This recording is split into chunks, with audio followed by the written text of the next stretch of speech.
Հանուն Հոր եւ Որդվո եւ Հոգվին Սրբո ամեն։ Այնինչ որ Աստված միացրեց,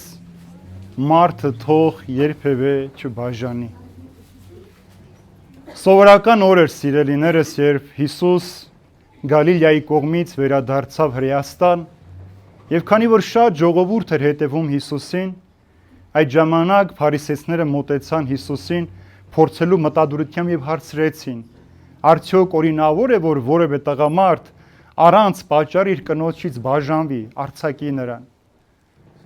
Սրանց այս խորամանկ հարցին Հիսուս պատասխանում է վերադառնալով դեպի առարչություն, ասելով. Ինչ է սուրբ գիրք չեք կարդացել, չգիտեք, որ սկզբում Աստված արևեք ստեղծեց եւ այդ պատճառով ասաց, որ տղամարդ ու հորն ու մորը իր կնոջը միանա եւ երկուսով մեկ մարմին լինեն։ Ուրեմն չեն երկու, այլ մեկ եւ Աստծո միացրածը թող մարդիկ չբաժանեն։ Իրենց համառության մեջ շարունակեցին ասելով. Իսկ ինչու Մովսեսը մեզ պատվիրեց ապահարզանի թուղթ տալ եւ արձակել։ Եվ Հիսուս ասում է. ձեր խստասրտության պատճառով։ Այս ամենը լսելուց հետո առաքյալներն ասում են, որ այդքան դժվար է, լավ է չամուսնանալ։ Իսկ Պողոս առաքյալն այսօր ասում է, եթե կրքերով պիտի այրվեք, լավ է որ ամեն տղամարդ իր կինն ունենա, ամուսնանա եւ ամեն կին իր ամուսինն ունենա։ Եվ միայն աղոթքի ժամանակ, եթե պետք է նվիրվեք աղոթելու, Աստծուն փառաբանելու, Աստծուն երկրպագելու, առժամանակ իրարից հեռու մնաք։ Բայց թող տղամարդը կնոջը չզրկի, կինն էլ տղամարդուն։ Ցավոք սրտի այսօրվա 21-րդ դարի մեջ ամեն օր ամուսնալուծությունները շատանում են, սիրելիներ։ Երբ որ կանչում ես, քննում ես, տեսնում ես, մեջը գրեթե ոչինչ չկա։ Ինչու, որովհետև մարդիկ ցավոք սրտի այսօր ավելի շատ իրենց համար կարևորություն է հարսանյաց սրահը, նվերները, հրավիրված մարդիկ, երաժիշտները, քան այն աղոթքը, որոնք երկուսին մեկ պիտի դարձներ։ Որ տղամարդ ու կին, երբ որ կանգնում են Տիրոջ խորանի առջև, խոստանում են իրար Տեր կանգնել, սիրել, պահպանել, քանի դեռ մահը չի բաժանել, սրանք զոտ դատարկ խոսքեր են իրենց համար։ Եվ նույնիսկ ձևական երբեմն, նույնիսկ անհավատ լինելով են գալիս կանգնում խորանի առջև այսպիսի խոսքեր ասում, որովհետև մշակույթով այդպես եկել է, իրենք էլ այդպես ձևական քայլը պիտի կատարեն, մտնեն տուն ու գնան։ Եվ ցավոք սրտի ամենավերջին տեղն է զբաղեցնում պատարագի խորհրդի հետ մեկտեղ ամուսնության խորհուրդը, այն պսակադրությունը, որ գալիս է Տիրոջ մեկ անտեսանորեն երկուսը մեկ դառնալու համար։ Աստված մեկ տղամարդու կամ մեկ կնոջ համար տարբեր կանայք տղամարդիկ չստեղծեց։ Մեկ տղամարդ եւ մեկ կին, երկուսը մեկ պիտի դառնան ընկերության, բարեկամության եւ որդեծնության համար։ Աշխարհի մեջ ամեն բան այսօր շատ արագ փոխվում է, սիրելիներ։ Մենք սովոր ենք ամեն ինչ շատ արագ փոխել։ Տունը փոխել, մեքենան փոխել, հագուստը փոխել, նոր ինչ-որ բան փնտրել եւ այս մեղքը կամած մտել ընտանեկան կյանքի մեջ, որ մարդիկ այնքան հեշտությամբ են ընտանիքից բաժանվում, այնքան են ընտանիքը հեշտությամբ փոխում, կարծես թե ուղղակի այս մարդու հետ այսօր հարմար էր քնեցինք, արթնացանք, երեխա ունեցանք, հիմա հոգնեցինք, փոխում ենք ուրիշ ընտանիք ստեղծենք, ուրիշ մեկի։ Երբ որ նայում ես հայտնի մարդկանց, կինոդերասանների, երգիչների, սպոհամարզաշխարհի հայտնի մարդկանց, ամեն մեկը մի քանի կին ու երեխաներ ունի տարբեր տեղերից, եւ սա ամեն օր մեզ հրամցնվում է, եւ սորական པարզ մարդն էլ սա տեսնելով ինքն էլ է ուզում այդպես ապրել։ Բայց Աստված ասում է վերադարձեք առարչության սկիզբ այդպես չէր։ Աստված մարդուն չստեղծեց, որ երբ որ իրարից հոգնեն, բաժանվեն կամ առանց պատճառ եւ տեսեք խիստ դատապարտություն կար այսօր ավետարանի մեջ։ Նա որ իր կնոջ արձակում է առանց պատճառի, այսինքն առանց շնության, սա է միակ պատճառը, ինքը ամուսնանում է մեկ ուրիշի հետ, ինքը շնանում է։ Եթե արձակվածի հետ է ամուսնանում, դարձյալ շնանում է։ Այսինքն երբ որ քո կինը քեզ չի դավաճանել, քո ամուսինը քեզ չի դավաճանել, դու պարզապես հոգնել ես ճաշ եփելուց, լվաց կանելուց, երեխաներ մեծացնելուց, ամուսինը հոգնել է աշխատելուց, գումար բերի որ կնոջ եւ երեխաների հոգսերը հոգալուց, հոգնել է պիտի բաժանվես, ասում է դու այդ մարդուն դրթում ես օրհնկության։ Դու այդ մարդուն մղում ես մեղքի, դու ինքդ ես այդ մարդուն տանում մեղքի։ որովհետև սերը միայն համատեղ կյանք չէ, սերը միայն փոխադարձ համաձայնությամբ մեկ հարկի տակ բնակվել չէ, այլ իր հանդեպ հոգատար լինելն է։ Երբ է սկսում ընտանիքի մեջ գժտությունները, երբ մոռանում ես շնորհակալություն հայտնել, երբ որ մոռանում ես ներողություն խնդրել, երբ որ մոռանում ես ուշադրություն դարձնել, հոգ տանել եւ սկսում ես միայն թերություններ տեսնել, ամեն անգամ ուզում ես քո ուզածը լինի, քոնն ես պարտադրում քո ընտանիքի մեջ, կամաց գժտություն եւ նույնիսկ շատ հաճախ տեսնում ես իրար կողմ մեկ ակողում քնում են մարդիկ, բայց իրար հետ կապ չունեն, ամեն մեկը մեջքով շրջված, իրար պարկած քնած են, կարծես իրար հետ կապ չունեն, բայց սերը հակառակը շրջում է մարդուն դեմ առ դեմ լինելու, իրար երես նայելով քնելու եւ երջանիկն ոչ թե արհամարական մեջքով պարկես ու քնես։ Այս օտարությունից սկսվում է նաեւ մնացած բոլոր օտարությունները։ Երբ որ այսօր մարդիկ ասում են, որ դե չհասկացանք իրար, հնարավոր չէ այս մարդու հետ, բայց չէ որ դու ես ընտրել։ Երբ որ դու մինչ ամուսնությունը այդ մարդու թերությունը տեսել ես, բայց ասել ես ոչինչ կամուսնանամ կանցնի ու չի անցել, ուրեմն դու համաձայն ես եղել այդ արատի հետ, համաձայն ես եղել այդ ամենի հետ, դու ինքդ քեզ խաբել ես, եւ եթե դու ուրեմն ընտրել ես, քո ընտրությունը պետք է պահես մինչև վերջ։ Մի օր ամուսինները գնում են եկեղեցի, ասում են, որ Տեր հայր, որոշել ենք, որ բաժանվենք, այլևս չենք ուզում իրար հետ ապրենք։ Քահանան հարցնում է, ինչու համար, ասում են, չգիտենք, ուղղակի հարցնում ենք։ Քահանան ավետարանը վերցնում է, ասում է, հիմա ինչ ես ուզում, ամուսինն ասում են բաժանվել եւ խփում է գլխին ուժեղ ավետարանով։ Կնոջն ասում է, դու ինչ ես ուզում, ասում է, խփում է, այնքան որ չեն դիմանում ցավին։ Ասում է, Տեր, ինչ ես անում, ասում է, չեք ասել, որ մինչև մահը չբաժանի մեզ, չենք բաժանվելու իրարից։ Հիմա ձեզ սպանում են, որ մահը բաժանի ձեզ։ Եվ ասում են, լավ, հասկացանք եւ վերադառնում ենք։ Այո, կյանքը փոխվում է, մեղքերը շատանում են։ Այլ տեսակ գայթակղություններ մեր տունն են, հատկապես հեռախոսի միջոցով։ Մարդիկ պարապություն մտնում են հեռախոսի մեջ։ Ամենատարօրինակ ասեմ ձեզ այսօր հայ ընտանիքում ինչ բաժանություններ կան, որ որպես քահանա ես ամեն օր տեսնում եմ, առնչվում եմ։ Երբ որ կանայք սկսում են ինքնագլուխ առանց իրենց ամուսների կարծիքը հարցնելու, իրենց շուրթերը լցնել, փչել։ Կարծես թե դրանով ավելի լավը պիտի դառնան։ Երբ որ կինը պարտադրում է ամուսնուն, որ ես պետք է մեքենա վարեմ, դու պարտավոր ես մեքենա գնել։ Երբ որ կինն ուզում է մյուս կանանց պես նաև ծխել, ազատ հագնվել, ինչ ուզել եւ անել։ Մյուս կողմից տղամարդը կարծես որ ինքը գումարը տարավ տուն, ինքը այլևս պարտականություն չունի, թող կին ինչպես ուզում է տնորինի, ինքն իր կյանք իր ընկերների հետ, մինչև կես գիշեր խմելով զբաղված, շատ ուշ է վերադառնում տուն, չգիտի իր ընկերն է ընտանիք այդ ամբողջ օրը ինչով են զբաղված եղել։ Կամ իր ընկերական շրջապատն ավելի կարևոր է, քան իր ընտանիքի հոգսերը, իր ընտանիքի պետքերը, եւ գնում է այս բաժանությունը, որովհետեւ մարդը չի կարողանում իր աշխատանք, ընկերություն, ընտանիքը իրարից զանազանել։ Կնոջը չեն բերում տուն միայն լվաց կանելու, ճաշ շեփելու, զավակ ծնելու եւ տները մաքուր պահելու համար։ Կինը եւ տղամարդը նախ եւ առաջ ընկերներ են։ Եվ Աստված այս նպատակով է դրել, ինչպես որ Ադամը, երբ որ բոլոր կենդաններին թռչունին անուն դրեց, իր նման մեկին չգտավ, ում հետ կարող էր խոսել, կիսվել, երազել, տխրեց Աստված էլ ասաց, լավ չէ, որ մեր Ադամը մենակ լինի, եկեք նրան մի օգնական տվենք։ Եվ տվեց Եվային, եւ Եվային Ադամը կոչեց կյանք, որովհետեւ գտավ մեկին, ում հետ կարող էր խոսել ու երազել, ում հետ կարող էր ընկերություններ կամ լուր քայլեր այդ դրախտի սրբության մեջ, դրախտի անծայրածիր մաքրության մեջ։ Բայց ինչ արեց մարդը, կամաց փորձեց օտարանալ, հոգնեց մարդը մարդուց։ Ինչ հարաբերության մեջ է ընտանիքը։ Մարդ, տղամարդ Աստված, տղամարդ կին եւ կին Աստված։ Եթե տղամարդ եւ կին հարաբերությունը չկա, մարդ եւ Աստված հարաբերությունը չի կարող լինել, սիրելիներ։ Եթե տղամարդն ու կին իրար հետ չեն կարողանում իրար աչքերի մեջ պարզ նայել, խոսել, երբ որ իրար թերություններն ասում են, չեն կարողանում շտկել ու հասկանալ հակառակը, սկսում են վիճել, թե դու ինչու ինձ նկատողություն արեցիր, դու ինչու այսպես արեցիր, դու ինչու այնպես արեցիր, կամ տարիներով կուտակում են իրենց մեջ, հետո միանգամից մի քանի անգամ ավել մեղադրում են, օտարություն է առաջանում այդ ընտանիքի մեջ։ Ընկերը նրա համար է, որ դու միշտ խոսես իր հետ, նեղության ժամին, տխրության ժամին, ուրախության ժամին, ոչ թե թողես հետո, Մեր հայ ընտանիքի մեջ վատ սովորություն կա, ամեն ինչ թաքցնում են իրարից, հանկարծ չիմանա, հանկարծ չնեղվի, հետո երբ որ առիթը գալիս է 10 անգամ ավել ասում ենք ու քանդում ենք ամեն բան, ինչը որ երկար ժամանակ գեղեցիկ թաքցրել ենք, որ մեր կողակցին չտխրեցնենք։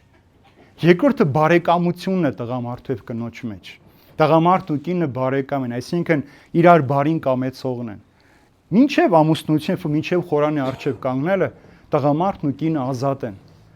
Բայց ամեն մեկ երբ որ գալիս է կանում խորանի առջև, իրենք իրենց ազատությունն են զոհաբերում իրենց սիրելիին երջանկացնելու համար։ Եվ այդ ճանապարհին դու ոչինչ չպետք է խնայես, եթե նույնիսկ քո կողակիցը քեզ մի օր կարող է նեղացնել, բարձր խոսել, խնդրանքը չկատարել, մի բան կիսա թողասինել, սա պատճառ չպիտի դառնա խռովելու, անհաշտության եւ վիճելի հակառակը։ Պիտի խոսես, որովհետեւ դու ուզում ես այդ մարդու երջանկությունը։ Ինչ էլ որ չինի, մենք դրսում այնքան բան ենք տեսնում, հոգնած կարող ենք տուն վերադառնալ, մի հատ էլ ուշադիր չլինել, ավել խոսել, բայց սա պատճառ չպիտի դառնա այսօր ասել, գիտես ինչ չեմ ուզում այլևս քեզ հետ ապրել։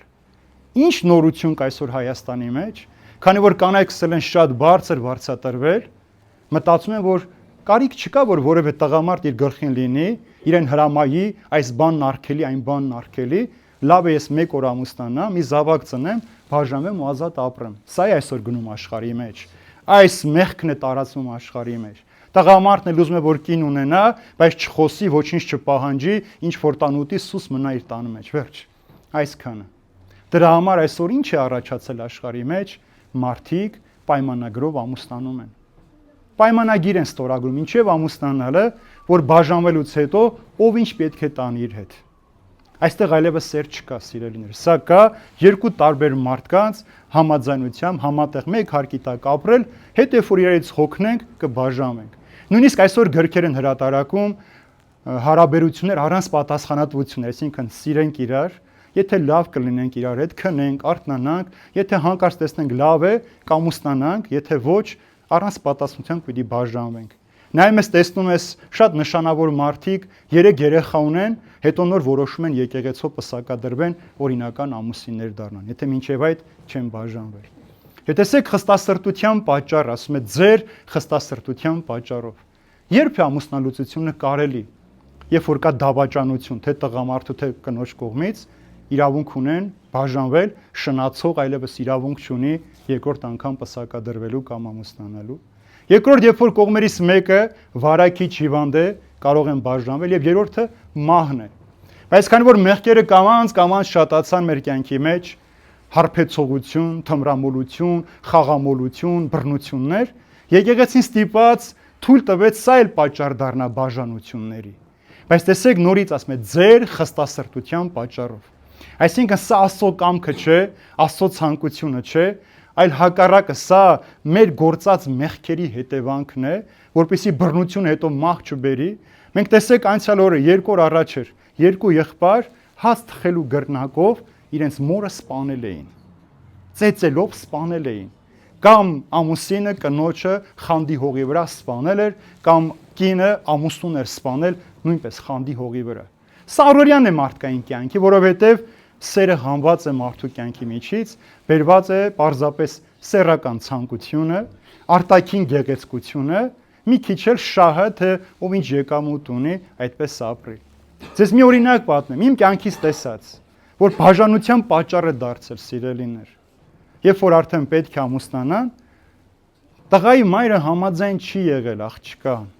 Եվ տղային ասել է կարելի ավելի լավ աղջիկ գտնել, ավելի հարուստ ընտանիքից, եւ տղան գնացել նույնությամբ ասել է աղջկան այս մասին, որ մայրս ասում է որ լավ կլներ, որ դու ավելի հարուստ ընտանիքից լիներ։ Եվ վերջ, սերը ոչնչացավ, կործանվեց։ Երկրորդ սիրելիներ, ինչու ենք մենք ուզում այդ մարդու հետ ապրել։ Ես միշտ ովքեր պիտի գան նոր պսակադրության հարցնում եմ, ինչու եք ուզում իրար հետ ապրել։ Չեք ուզում արարից իրար ապրել, թե չեք կարող առանց իրար հետ ապրել։ Ոնց եք ուզում։ Չեք ուզում, թե չեք կարող։ Եթե չես կարող, այստեղ սերը հաղթում, եթե չես ուզում, կար ժամանակ հետո հակառակը կարող ես ուզել, որովհետև մենք այսօր սովոր ենք մի անգամից, ամեն մեկ իր պատկերացումն ունի, իր երազած տղայի կամ իր երազած աղջիկա, որը մեկի մեջ մի փոքրիկ տեսնում ենք այդ մեր նպատակները, ասում ենք ահա սա է վերջ եւ ուզում ենք այս մարդու հետ մեր կյանքը կապել։ Հետո գալիս են, որ գիտես, ես քո ծնողները չեմ կարող ապրել, գիտես, ես այսպես չեմ անելու, այսպես չեմ անելու, սկսում է պահանջներ։ Բայց սերը պահանջներ չունի, սերը հակառակը զիջում է, համբերում է, ինքն ավելին է անում, քան դիմացինի սպասում է։ Երբ որ դու ուզում ես սիրել, դու պետք է ավելին սիրես, քան սիրվես։ Դու ավելին պիտի տաս, քան վերցնես, թե այս ձգտումով մոտենան տղամարդն ու կին իրար, գժտություն չի լինի։ Հрьяաներն ինչ էին անում, որ կինը ճաշը լավ չէր էփում, կարող էր կնոջը դուրս հանել տանից, եւ օժիտը մնում էր տղամարդուն։ Եվ սա առօրյա էր դարձել հрьяաների միջավայրում։ Եվ այն ինչը որ 2000 տարի դատապարտելի էր, այսօր դառնում է մեր կյանքի մեջ սովորական եւ հակառակը նույնիսկ պետական մակարդակով, նույնիսկ երբեմն որոշ եկեղեցիներ օրինականացնում են այս ամենը ապրելու։ Եվ պետությունը հատկապես այսօր Հայաստանում այդ օրենքը ընտանիքը երկու տարբեր մարդկանց կեցություն է, ոչ թե տղամարդու եւ կնոջ, այլև կարող է տղամարդը տղամարդու հետ ընտանիք կոչվել։ Կինը կնոջ հետ կարող է ընտանիք կոչվել, եւ այս բխծությունը պիտի դնեն մեր մեջ, մեզ համար սովորական պիտի դարձնեն համացանցի միջոցով, ինչ որ մենք ամեն օր թերթում ենք, տեսնում ենք, եթե ժամանակ առաջ ամանչում էինք, այսօր շատ սովորական է մեզ համար։ Երբ որ լսում ենք ընտանիքները բաժանվեց, երբեմն նաև մարդիկ ուրախանում են, որ այսպես եղավ։ Բայց չէ որ ընտանիքի քայքայումից է սկսվում նաև հոգևոր մեր կյանքի քայքայումը, եւ այս ընտանիքի քայքայումը սկսվում է եւ պետության, հասարակության քայքայումը։ Ընտանիք ինչ է նշանակում։ Մեկ տանիքի տակ ապրող սիրող մարդիկ։ Եթե տանիքի տակ սեր չկա, այդ տունը պիտի քանդվի։ Ուրեմն ինչը պետք է լինի հիմքը ընտանիքի, որ այդ տունը ամուր լինի։ Նախ քո տան հիմքը պետք է հավատքը դնես։ Առանց հավատքի վստահության չկա ամուր ընտանիք։ Դրա համար Տերն ասում է, եթե ես չկամենամ, որ տունը կառուցվի, շինարարները զուր տեղը չարչարվում են։ Դու կարող ես ամուսնանալ, կին կամ ամուսին ունենալ, բայց երբեք ընտանիք եւ ջերմ օջախ չունենալ, որտեղ դու ուզենաս միշտ լինել։ Ցավոք սրտի տեսնում ես այսօր մարդիկ ամեն օր իրենց տներից խուսափում են։ Գնում են դրսերում պտտվում են, մութը տալիս են, որ ուշ վերադառնում են, որ տան խնդիրները չլսեն, կնոջ պահանջները չլսեն, երեխաների ցանկությունները չկատարեն։ Կամ հակառակը, երեխաներն են փախնում իրենց ծնողներին չտեսնելու համար։ Երկրորդ քո տան պատերը պիտի բարձրացնես հույսով։ Եթե քո տան պատերը հույսով բարձրացված չեն, այդ պատերը շատ կարճ ժամանակ հետո պիտի քանդվեն։ Եվ երրորդ քո տան տանիքը սերը պիտի լինի, որտեղ միայն սերն է ամուր պահում ընտանիքը։ Եվ եթե չկա այս հոգևոր սերը, այս հոգևոր կապվածությունը, տղամարդն ու կին իրար հետ աղոթքի լեզվով չեն խոսում, նույն ուղղությամբ չեն նայում, նույն ձևով չեն մտածում, արդեն չեն նույնացել, կարճ ժամանակ հետո պիտի հոգնեն իրարից։ Ինչքան էլ կինը գեղեցիկ լինի, այդ մարմնից ավելի գեղեցիկ մարմին պիտի տեսնես եւ աչքը պիտի միշտ դուրսը մնա։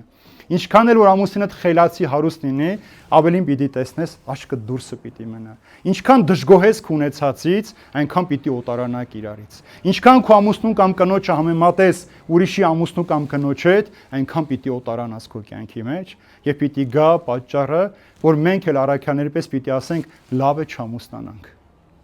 Բայց ամուսնությունը Աստված է օրհնել, դրել մեր կյանքի մեջ, որպեսզի երկու տարբեր մարդիկ իրար հետ ուրախություն գտնեն, երջանիկ լինեն եւ դրախտի մեջ ապրեն։ Մի օր Ադամը շատ հոգնած իր աշխատանքից տուն է վերադառնում, Եվան ասում է. Ադամ ուր է իր։ Ասում է Եվա չգիտես, դաշտում գործ, ասում է չէ, ասա կարող է քո կյանքի մեջ ուրիշ կին կա, խոստովանիր, ասում է Եվա, ես ու դու ենք։ Երբ որ Ադամը պարկում է քնելու, Եվան շուշուտ գալիս է, Ադամի կողքերն է հաշվում, տեսնի հոպակաս ոսկոր չկա այնտեղ։ Ուրեմն տեսեք, երբ որ դու այս կասկածով ապրում ես քո կյանքի մեջ եւ միշտ փնտրում ես, երբեմն նաեւ դու քո խոսքով առիթ ես տալի